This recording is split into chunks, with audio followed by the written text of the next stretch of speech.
saya berkali-kali bilang, saya sering dulu dinasihati Mbah Mun, enak kena alim, ojo sering mau tafsir, mari goblok jadi Mbah Mun. Maksudnya mari goblok itu gini, mufassir itu manusia, kadang dia itu satu ayat umum, dia mendiktekan ke satu kasus, padahal kasusnya lebih umum. Makanya berkali-kali sama nani umpomong ini, contohnya ini, karena nanti itu mengikat. Misalnya gini ya, saya ulang lagi ya. Nah, ini kan teruskan Dawe Mbah Mun. Misalnya Allah bilang gini, fattaku, maka takutlah kamu. Biasanya mufassir ditambahi minan nar, maka takutlah kamu masuk.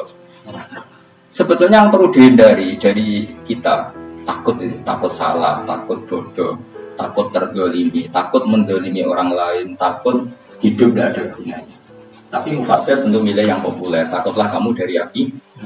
Coba misalnya gini, kita nanti masuk surga. Kemudian zaman di dunia kita tidak pernah berkampanye ya atau berkontribusi untuk agama Allah. Cara saya itu izin. Kata Imam Malik, saya masuk surga. Kemudian orang mencintai saya dan masuk surga itu sama. Rasulullah juga gitu. Saya sebagai pemimpin umat, saya malu masuk surga dan satu dari umat saya masih masuk. Nah, jadi ulama dulu tuh ketakutannya bukan sekedar masuk neraka, takut malu, takut bodoh, takut keliru, takut. Saya misalnya nanti masuk surga itu malu dengan saya tidak pernah ngajar tafsir Jalalain. Malu saya. Karena katanya Allah, kenapa pun suarga? Terus di luar suarga. Tapi kalau pernah baca tafsir jalan kan anak keren ya. Keren artinya saya pernah mengkampanyakan Quran, pernah mengkhidmati Quran, pernah ngitmai kitab engkau ya Allah. Saya pernah ngitmai umatnya Rasulullah, yaitu sampai kabeh. Pernah mulan, pernah sowan. Saya tiap bulan sowan jenengan gak sopan tapi. Mulane kira sambal sowan rono malah gak luan. Kadang santri yo pido, wis diulang cek sowan. Orang tuh kiai kalau sudah di rumah tuh milik keluarga biar fair. Bermulang cek assalamualaikum terus kiai ini kagak keluarga ini kok kapan? Gue mikir bocah orang kagak. Di sana itu di saulang lagi. Nah kata yang ditafsir itu sering tidak mengikat, makanya kata Bangun baca tafsir itu dikurangi. Maksudnya dikurangi itu bukan apa-apa, maksudnya tadi kalimat yang ditafsir itu tidak mengikat. Yang mengikat itu yang kalimat di Quran. Nah kalimat Quran itu umum, kenapa? Misalnya gini, Allah kalau gini, ikdilu, kamu harus berbuat adil.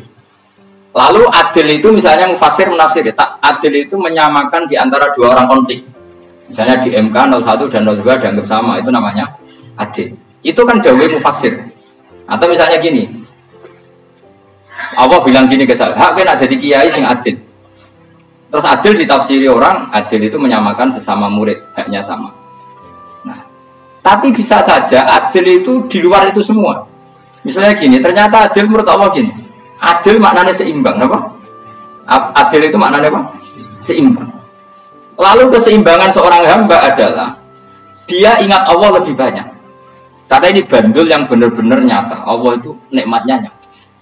Sehingga ketika saya sebagai orang alim ingat saya alim itu karena Allah, dikasih ilmu Allah, dikasih cerdas Allah, dikasih semuanya dari Allah. Sehingga saya itu tidak merasa kumuluhur pada kalian karena semua ini dari Allah.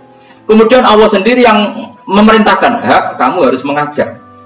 Maka saya ada Arab salam sampeyan, penghormatan sampeyan, apresiasi sampeyan karena saya hubungannya hanya dengan Allah Subhanahu. Itu namanya adil, meletakkan sesuatu proporsional. Itu juga adil. Makanya seseorang itu nggak bisa dikatakan abid selagi belum tahu kalau ibadahnya minallah. Jadi misalnya ke ibadah tok, ternyata kamu yakin itu ibadah kamu, amal kamu itu belum abid. Abid hakikat adalah alhamdulillah alladzi hadana li hada wa ma kunna linahtadiya laula an hadana. Ketika kita sujud yakin ya Allah alhamdulillah jenengan menakdir saya sujud. Saya sholat alhamdulillah engkau menakdir saya sholat. Sehingga minallah dulu pikiran itu semua kebesaran kemenangan ini minallah dulu. Baru setelah minallah kita yakin billah. Setelah billah juga yakin ilallah. Misalnya gini ilallah itu. Setelah saya ngajar tafsir Jalalain, kepentingan saya satu. Hamba-hambanya Allah menjadi tambah mencintai Allah. Tidak mencintai saya, enggak penting sama mencintai saya. Makanya Imam Syafi'i tiap mengajar bilang begini. Wadidtu annal khalqa ta'allamu hadal ilma wala yahmadunani. Saya senang kalau kalian belajar fikih sama saya, tapi kamu enggak usah muji saya. Jadikan fikih ini alat taqarrub kamu kepada itu namanya minallah wa ilallah. Itu adil. Tapi adil yang dijelaskan ulama beda-beda tadi. Ada mengatakan adil adalah proporsional antara murid, antara keluarga dan murid. Meskipun kamu senang mulang, jangan merantarkan keluarga, itu tidak adil. Itu kan versi, no? Maksudnya bangun, kamu jangan terjebak versi-versi dalam tafsir. Paham ya? Karena Allah hanya ngendikan i'dilu wa aqrabu. Paham ya? Tapi kan penjelasan adil itu orang versi. Paham ya? Ada yang nulis adil adalah meskipun mimpin masyarakat ya ingat keluarga. Karena sentuh kang wayo nafsir adil, adil adalah karena laki tidak cukup istri satu maka ya kan ya repot. Tapi kalau kadung istrinya 3 atau 4, adil adalah harinya sama meskipun janda dan perawan. Jari sing lanang gak adil adalah proporsional. Sing wis suwi dikumpuli dikurangi.